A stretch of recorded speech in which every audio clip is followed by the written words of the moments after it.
Novembre 1766, en Hollande. Un petit garçon d'à peine 10 ans est allongé dans un lit. Il est consumé par une fièvre, mais vraiment une fièvre d'une violence inouïe.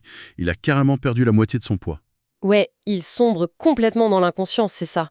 Les médecins de l'époque murmurent même qu'il passera probablement pas la nuit. Et ce garçon, eh bien, c'est Wolfgang Amadeus Mozart. Si cette fameuse fièvre l'avait emporté ce jour-là, l'histoire n'aurait absolument jamais retenu son nom. Non, c'est clair. Son père aurait peut-être gardé, quelques partitions d'un gamin doué dans un tiroir, et puis plus rien du tout. Exactement. Et ça nous amène au cœur de notre exploration du jour. On a tous en tête cette image très romantique du génie. Tu sais, l'éclair qui frappe sans prévenir. Genre la fameuse pomme de Newton qui tombe de l'arbre. Ah oui, le mythe du talent pur. C'est très rassurant comme idée, mais en réalité, c'est un pur mythe. D'accord. Décortiquons tout ça, parce que c'est le point de départ de notre plongée d'aujourd'hui, qui s'appuie, je le rappelle, sur les travaux fascinants de Robert Greene sur la maîtrise créative. Tout à fait. Et notre mission aujourd'hui, pour ceux qui nous écoutent, c'est vraiment de déconstruire entièrement cette idée du talent inné. La réalité, c'est que le chemin vers l'excellence créative, c'est une transition héroïque et souvent très douloureuse. Une transition entre l'apprentissage scolaire rigide et, au final, une maîtrise personnelle audacieuse. C'est ça. Atteindre une véritable maîtrise créative, c'est pas juste intellectuel, c'est viscéral. Ça engage absolument tout en être. La gestion des émotions, la capacité à canaliser son énergie et surtout la résilience du caractère. En fait, pour imager la mécanique de ce parcours, c'est un peu comme si on forçait quelqu'un à apprendre l'intégralité des règles de grammaire, de syntaxe, d'étymologie d'une langue. Et ça, avec une obsession quasi maladive. Ouais, une discipline de fer. Voilà. Pour qu'ensuite cette même personne ait la liberté absolue d'écrire de la poésie, mais en oubliant totalement la technique. C'est une excellente analogie. Et c'est vraiment le grand défi des jeunes professionnels ou des entrepreneurs débutants qui cherchent leur voie aujourd'hui. C'est vrai. Comment on concilie cette rigueur extrême avec la liberté joyeuse, disons, presque indisciplinée d'un enfant qui découvre le monde? Eh bien, pour comprendre comment fusionner ces deux états, il faut déjà regarder ce qu'il se passe dans notre cerveau en grandissant. En fait, c'est le choc frontal entre deux modes de pensée. D'un côté, on a ce que Greene appelle l'esprit originel. L'esprit de l'enfance, donc. Oui, notre état naturel quand on est enfant. À cet âge-là, la perception du monde est préverbale. Elle ne passe pas par des mots, elle est purement sensorielle, visuelle. C'est-à-dire? Imagine un enfant qui observe un ciel étoilé ou son propre reflet dans un miroir. Il ressent un émerveillement pur, parce que son cerveau n'a pas encore stocké de concepts tout faits pour catégoriser ça. Il se dit pas, tiens, c'est une réaction gazeuse à des années-lumière. Voilà, il est juste totalement absorbé par l'expérience immédiate. Mais attends, cet émerveillement enfantin, c'est pas simplement le luxe de ne pas avoir de responsabilité. Enfin, je veux dire, c'est facile de s'émerveiller devant les étoiles quand t'as pas un loyer à payer à la fin du mois ou un business plan à rendre pour 8 heures du matin. La pression financière joue un rôle énorme, bien sûr. C'est même ça qui déclenche la bascule. Dès qu'on entre dans la vie active, c'est l'esprit conventionnel qui prend le relais. L'esprit conventionnel. Le fameux monde des adultes. C'est ça, le besoin de s'intégrer, de payer ses factures, de plaire à son boss. Tout ça crée une angoisse existentielle. Et pour apaiser cette angoisse, le cerveau va chercher la sécurité. En faisant quoi? En imitant les autres. Exactement. On adopte l'opinion du groupe, on arrête de regarder vraiment le monde, on se contente de le mettre dans des cases. On s'enlise dans des ornières intellectuelles juste pour économiser de l'énergie. Waouh. Donc on devient, en gros, des machines à reproduire des normes pour se rassurer. C'est ce qui tue l'esprit originel. Précisément. Et c'est là que les grands maîtres historiques se démarquent. Leur secret, c'est pas d'avoir rejeté le monde adulte. Pas du tout. C'est d'avoir emmagasiné un savoir technique titanesque, tout en refusant catégoriquement de laisser leur esprit enfantin se calcifier. Mais c'est un équilibre super précaire, non? Oh, c'est une ligne de crête ultra fine. T'as deux précipices de chaque côté. D'un côté, le piège de l'éternel enfant. Celui qui s'éparpillait. Ouais, l'individu qui garde sa curiosité, mais qui refuse la douleur de la discipline. Il commence 1000 trucs, n'en finit aucun. Et de l'autre côté, t'as le spécialiste rigide. Le technicien pur. Voilà, celui qui connaît toutes les règles par cœur, mais qui a perdu toute souplesse. Il est devenu incapable de concevoir une idée nouvelle. Donc, le défi suprême, c'est vraiment de faire la synthèse des deux. Mais comment on fait ça concrètement pour libérer cet esprit originel tout en maintenant une discipline stricte, surtout pour les créatifs modernes. C'est le grand paradoxe, oui. Parce qu'on demande sans arrêt à notre auditoire, de jeunes professionnels, d'être hyper structurés, de suivre des process millimétrés, mais en même temps on exige d'eux d'innover, d'être les moteurs de la disruption. D'ailleurs, je fais une petite pause ici pour poser une question à ceux qui nous écoutent. À quand remonte la dernière fois qu'un projet professionnel a suscité en vous un véritable émerveillement enfantin? Ah, très bonne question. N'hésitez pas à partager cette expérience dans les commentaires, les réponses seront sûrement passionnantes à lire. Et pour observer cette synthèse en action, je te propose de revenir à notre enfant fiévreux du début, Wolfgang Amadeus Mozart. Le génie par excellence. Sauf que son histoire, c'est la preuve clinique que le génie n'est pas un don magique tombé du ciel. C'est le fruit de 2 décennies de préparation intense, suivie d'une libération radicale. C'est fou parce qu'on a tellement l'habitude d'entendre parler de Mozart comme d'une anomalie génétique.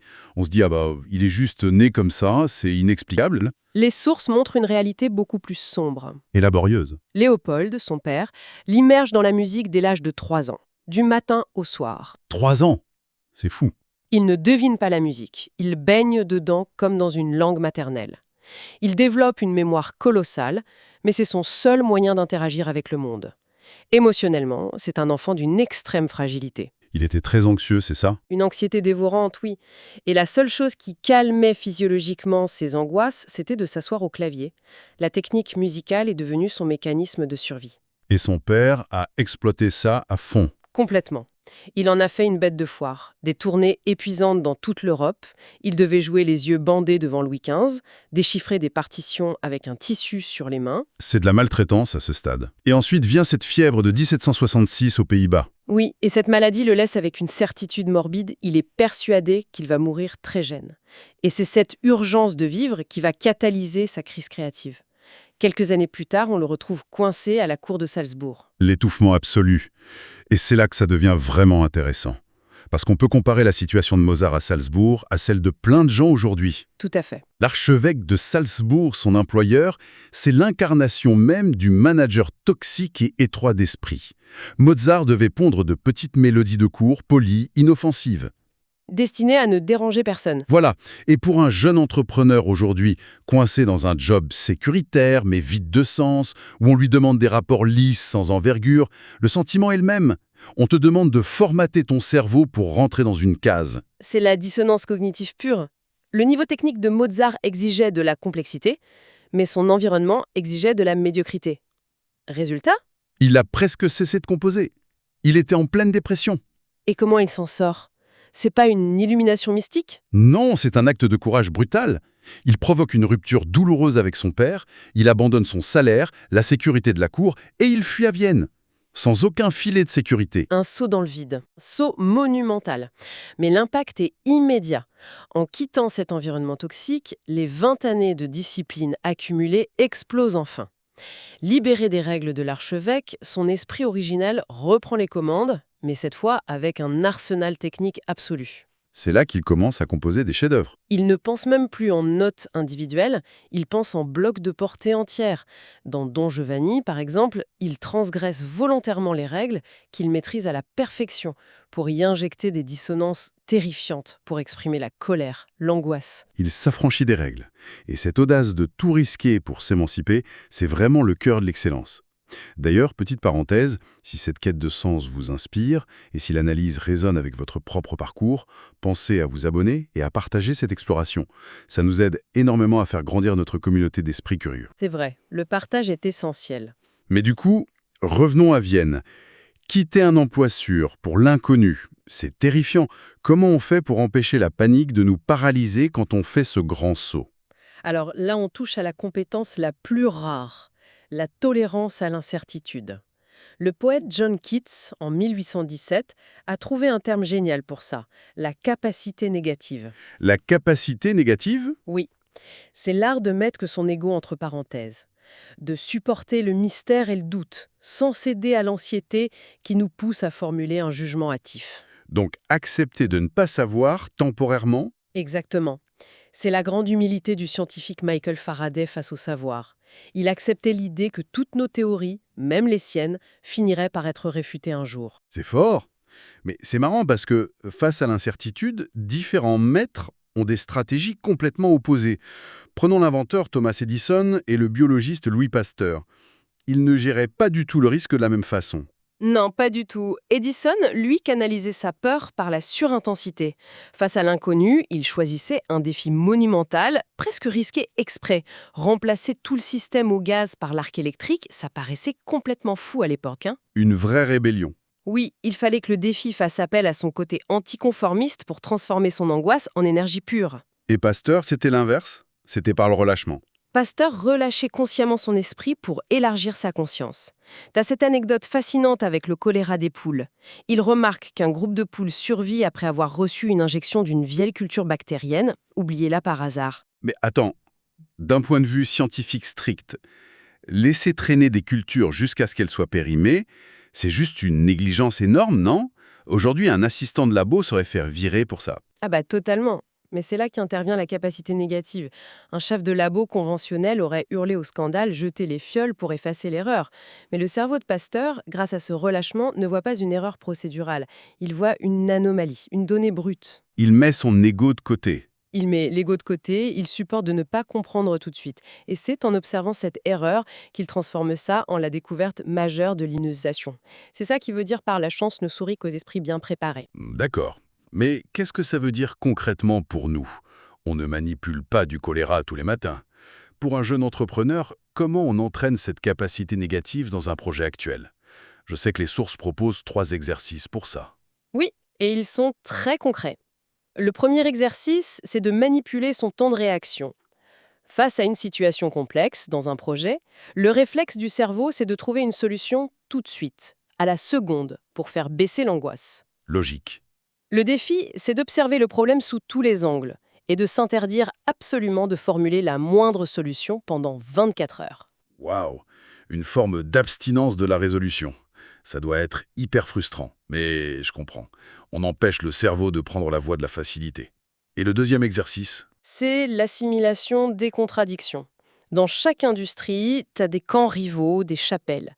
L'idée, c'est d'étudier tous les points de vue contradictoires sans jamais prendre parti. Comme Mozart qui assimilait le style italien, français, allemand. Et sans s'enfermer dans aucun dogme. On déssoce les méthodes des concurrents juste pour comprendre comment ça marche, sans les juger. Super pragmatique. Et le troisième? Le renoncement à la sécurité. C'est s'inspirer de Rembrandt. Il s'agit de repérer la norme de ton industrie et de prendre sciemment la direction opposée pour provoquer ton propre non-conformisme. Comme Rembrandt avec la lumière. Voilà. À son époque, on cherchait la clarté éclatante. Lui s'est enfoncé dans des ombres sombres et tragiques. Dans un business, c'est choisir l'axe de com ou la fonctionnalité qui te fait un peu peur parce qu'elle rompt avec les standards sécurisants. Observer sans résoudre, assimiler la contradiction et cultiver le risque. C'est puissant. Mais attention, le danger, c'est que si on flotte en permanence dans l'incertitude, on risque de sombrer dans le chaos. Il faut bien une structure, une routine pour encadrer ça au quotidien. Et c'est là qu'intervient la méthode itérative. Le modèle parfait, c'est Charles Darwin. Ah, Darwin. En 1832, sur le Beagle, c'est ça, hein? C'est ça. Il navigue le long des côtes d'Amérique du Sud, il arrive face aux falaises des Andes, et là, choc géologique. Il trouve des os étranges de mammifères géants et surtout des lits de coquillages marins incrustés dans la roche, au sommet des montagnes. Trouver des fossiles marins en haut d'une montagne. J'imagine qu'à l'époque, le cerveau humain exigeait une explication immédiate, soit religieuse, soit magique. Il oscille sans arrêt entre la collecte rigoureuse de données sur le terrain et la réflexion théorique dans sa cabine. Il fait des allers-retours constants. Exactement. Dès qu'une théorie émerge, il retourne à la réalité physique pour voir si ça tient la route. Et ça, c'est un avertissement terrible pour notre culture moderne. Parce qu'aujourd'hui, avec notre environnement hyper connecté, on court-circuite ce processus. On lit un tweet, l'émotion monte, on fait une hypothèse en 2 secondes et on ne retourne jamais à la réalité. C'est le biais de confirmation dans toute sa splendeur. C'est ça. Alors, pour éviter ça et stimuler la sérendipité, c'est art de faire des découvertes par accident. Comment on s'organise au quotidien? Porte ouverte aux notifications, donc à l'opinion des autres. Ça réactive instantanément l'esprit conventionnel. Ah, très juste. Et la deuxième habitude? Poser ce carnet sur sa table de chevet. C'est crucial pour capturer les idées dans les moments de demi-conscience, juste au réveil ou à l'endormissement. Ces moments où le contrôle social du cerveau baisse un peu la garde. Tout à fait. Et enfin, la troisième habitude, consigner soigneusement chaque anomalie, chaque petite chose étrange, avant même d'essayer de lui donner du sens. Alors, qu'est-ce que tout cela signifie au fond, si on ramène ça aux inventeurs contemporains ou aux entrepreneurs? Au lieu de paniquer face à un échec, face à un prototype qui plante, on devrait juste voir ça comme une donnée brute de plus. L'échec n'est qu'un fossile de plus à analyser dans ton carnet, oui. D'ailleurs, je pose la question à notre communauté, hein. Parmi ces 3 habitudes, le carnet physique, les notes au réveil, ou consigner les anomalies, laquelle vous manque le plus cruellement dans votre routine moderne? Dites-le nous dans les commentaires, les réponses seront passionnantes à lire. Pour résumer cette ascension graduelle vers la maîtrise, le pouvoir créatif, ce n'est vraiment pas un accident. C'est l'addition d'une connaissance profonde, du courage de s'affranchir des règles, comme Mozart, et de cette capacité négative à tolérer l'ambiguïté pour voir le monde tel qu'il est. Plein de possibilités. Absolument. Et pour prolonger le débat, je voudrais offrir une dernière réflexion un peu provocatrice. Je t'écoute. Si on part du principe que l'esprit humain cherche en permanence à faire des connexions, à exprimer cette force créatrice, est-ce que la véritable crise de burn-out qu'on voit chez tant de travailleurs aujourd'hui ne viendrait pas, au fond, de l'étouffement systématique de notre esprit originel par les conventions d'entreprise? Waouh, c'est une pensée très profonde. L'épuisement ne viendrait pas juste du surmenage, mais de la perte de sens et de l'étouffement de notre créativité naturelle. Voilà de quoi réfléchir pour ceux qui nous écoutent. D'ailleurs, pour notre auditoire, si vous souhaitez voir certains thèmes spécifiques abordés lors de nos prochaines analyses, proposez vos suggestions dans les commentaires. On lit tout et ça nous aide à répondre au mieux à vos besoins. Oui, et n'oubliez pas que si cette exploration vous a été utile, le simple fait de la partager autour de vous est le meilleur moyen de soutenir notre travail. Exactement. Merci d'avoir suivi cette plongée au cœur de la maîtrise créative. On donne rendez-vous à l'auditoire très bientôt pour de futures explorations de ce genre. D'ici là, portez-vous bien et cultivez le mystère.